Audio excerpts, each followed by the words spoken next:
बिस्मिल्लाहिर्रहमानिर्रहीम। अस्सलाम वालेकुम फ्रेंड्स, आज हम बनाएंगे चने की दाल का टुकड़ी हलवा, जो सर्दियों में बहुत ही मज़े का लगता है और इसके बहुत से फ़ायदे भी होते हैं। तो जी, एक पाव चने की दाल थी, उसको हमने धो के दूध में भिगो दिया है 4-5 घंटे के लिए। 4-5 घंटे हो गए हैं, दाल इस हालत में आ गई है। अब हम इसको पीस लेंगे। मिल्क शेक वाला जो जग होता है उसमें डाल के हमने इसका पेस्ट बना लिया है। आप इसको सिलबट्टे पे भी पीस सकते हो। एक पाव हमने देसी घी लिया है, घी मेल्ट हो गया है। अब जो पेस्ट बनाया था दाल का वो डालेंगे और भुनाई शुरू कर देंगे। चम्मच लाते रहेंगे ताकि हलवा नीचे ना लगे। फ्लेम मीडियम रखेंगे। इस तरह से हमने भुनाई करते रहना है। ये देखें, भुनाई हो रही है। हलवे का कलर चेंज होना शुरू हो गया और थोड़ा सा ये ड्राई हालत में भी आना शुरू हो गया है। अब ये बिल्कुल ड्राई हो गया है दूध जो था।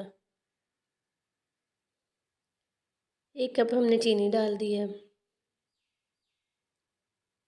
पहले थोड़ा सा ये ड्राई हालत में आया था, अब चीनी डालने से थोड़ा लिक्विड हालत में आएगा, फिर ड्राई होना शुरू होगा और घी छोड़ देगा हलवा, फिर रेडी हो जाएगा। चीनी अच्छे से मिक्स हो गई है। तो जी, अब ड्राई फ्रूट डाल देते हैं। ड्राई फ्रूट आप अपनी मर्ज़ी से कोई सा भी डाल सकते हो, जो भी आपको पसंद हो, कम ज़्यादा भी डाल सकते हो। अच्छे से मिक्स करेंगे और इसको सेट होने के लिए रखेंगे। ये देखिए हलवे की लुक कितना मज़े का लग रहा है।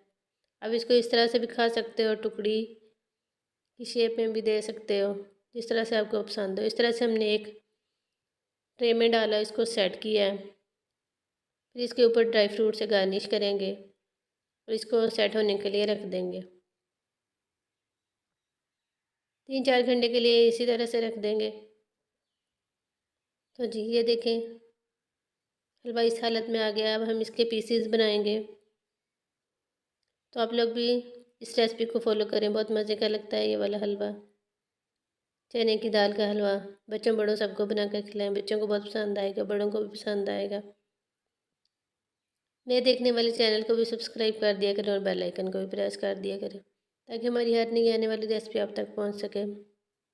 ये देखें जी, कितनी प्यारी लुक है, कितने प्यारा लग रहा है और बहुत मज़े का भी है। हमें दुआ में याद रखिए। बशर्ते ज़िंदगी फिर किसी नई रेसिपी के साथ हाज़िर होंगे। नेक्स्ट वीडियो तक अल्लाह हाफिज़।